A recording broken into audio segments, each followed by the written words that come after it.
Hello বন্ধুরা, কেমন আছো? আশা করি ভালো আছো। আমিও ভালো আছি। আজকে তোমাদের একটা সুজি রেসিপি দেখাবো, খুব সুন্দর মজাদার, যে খেতেও ভীষণ সুস্বাদু আর অল্প জিনিসের মধ্যে বানানো যায়। আমি কড়াই বসিয়ে দিয়েছি আর দেখো আমি ঘি দিয়ে দিলাম। তো ঘিটা দেওয়ার পরে একটু গরম হবে হালকা, তো তার মধ্যে আমি সুজি দিয়ে দেবো। আর দেখো আমার বড় দানা সুজি ছিল, তো আমি পেস্ট করে নিয়েছি। তোমাদের যদি ছোটো দানা সুজি থাকে তাহলে পেস্ট করতে হবে না, আর বড় দানা সুজি থাকলে অবশ্যই পেস্ট করে নেবে। তো আমি দিয়ে দিলাম, দেখো। এবার আমি নাড়তে থাকবো, আর একদম লাল করে আমি ভাজবো না, একটু যাতে সাদা সাদা থাকে সেরকম আমি ভাজবো। 2 মিনিট আমি একটু এভাবে নাড়াচাড়া করে ভালো মতন ভেজে নেব। দেখো আমার প্রায় হয়ে গেছে ভাজাটা। আর আমার ঘরে এলাচ ছিল না, তাই আমি এলাচের ভেতরে দানাটা বার করে আমি এরকম গুঁড়ো করে নিয়েছি। তো সেই গুঁড়োটা আমি দিয়ে দেবো। আর দেখো আমি এরকম 1 কাপ দুধ দিয়ে দিলাম।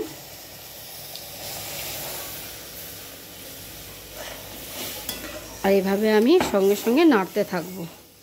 আমি দুধটা একটু কম দিয়েছি, আমি আরেকটু দুধ দেব, আর 1/2 কাপ দুধ আমি দেবো এরই।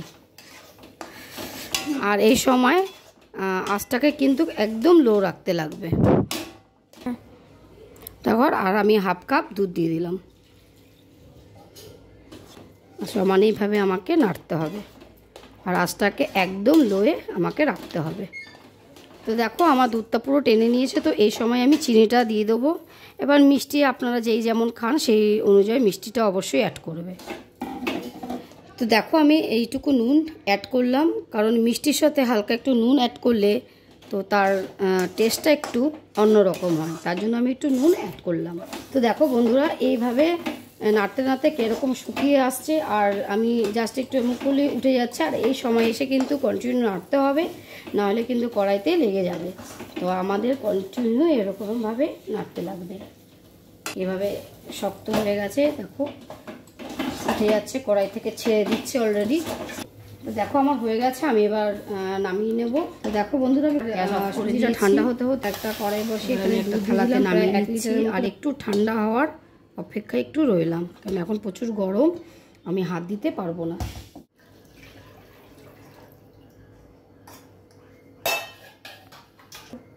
তো এবার আমি হালকা করে একটু নেড়ে দেবো। আর আমি 2টো এলাচ, দেখো মুখটাকে জাস্ট এভাবে ফাটিয়ে আমি দিয়ে দেবো। এবার দুধটা হালকা একটু গরম হবে। আর দেখো আমি গুঁড়ো দুধটা, এবার হালকা দুধ গরম হয়েছে, তো এই পর্যায়ে আমি গুঁড়ো দুধটা দিয়ে দেবো। বেশি গরম হয়ে গেলে দুধটা গলতে যাবে না। আর গুঁড়ো দুধ বাড়িতে নেই, না থাকলে কোনো অসুবিধা নেই। গুঁড়ো দুধটা আমি জাস্ট দিয়েছি একটু এই দুধটা ঘনত্ব হওয়ার জন্য, আর স্বাদটা একটু অন্যরকম বেশ ভালো লাগে, তাই গুঁড়ো দুধ ছাড়াও এটা তৈরি করা যায়। দেখো বন্ধুরা, আমি এতটুকু চিনি দিয়ে দিলাম। মিষ্টিটা তোমরা চেক করে নেবে। আমার মিষ্টিটা একটু মনে হচ্ছে লাগলো, তাই আমি একটু মিষ্টি অ্যাড করলাম। তোমরা মিষ্টিটা তোমাদের মতন অ্যাড করে নিও। দেখো দুধটা একটু ফুটতে ফুটতে, তো আমি এখানে কাজটা আমি একটু করে দিচ্ছি। দেখো আমার এটা অনেকটাই ঠান্ডা হয়ে গেছে, হালকা গরম আছে, তো এই সময় করতে হবে। তো দেখো আমি 1 চামচের মতো গুঁড়ো দুধ দেবো। এটাকে আমাকে একটু মাখতে হবে ভালো মতন। আর 1.5 চামচের মতো আমি গুঁড়ো দুধ দিলাম।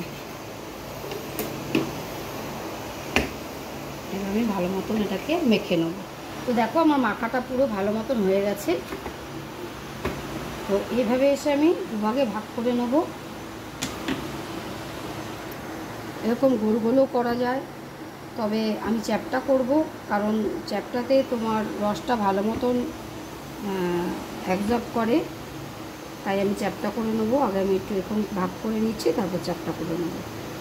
দেখো এখানে এসে একটু ফুড কালার দেওয়ার কথা, তো আমার ঘরে এই সময় ফুড কালারটা নেই, তো আমি জাস্ট একটু হলুদের গুঁড়ো দিলাম, জাস্ট কালারটা একটু চেঞ্জ হওয়ার জন্য। তো দেখো আমার কালারটা চেঞ্জ হয়ে গেছে, তো আমি আর দিলাম না। এরকম অল্প অল্প করে দিয়ে দেখবে, একবারে পুরোটা দেবে না। দেখো আমার বানানো হয়ে গেছে সব কটা।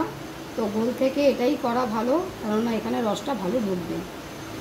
পেস্টটি হাতের সামনে সুজি থাকলে ঝটফট করে বানিয়ে নেওয়া যায়, খুব কম সময়ের মধ্যেই বানানো যায়।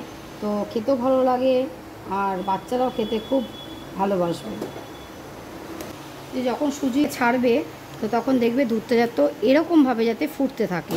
তো এই সময় এসে আমি একটা একটা করে সব কটা ছেড়ে দেবো। বাদাম দিয়ে দিলাম, তোমরা যে কোনো বাদাম দিতে পারো, তোমাদের যেটা ভালো লাগে সেটাই তোমরা দিতে পারো, কোনো অসুবিধা নেই। তো আমার হয়ে গেছে, দেখো আমি এবার নামাবো। একটু কেটেও তোমাদেরকে দেখিয়ে দিচ্ছি জিনিসটা কতটা নরম হয়েছে। দেখো জিনিসটা নরম হয়েছে, দেখো।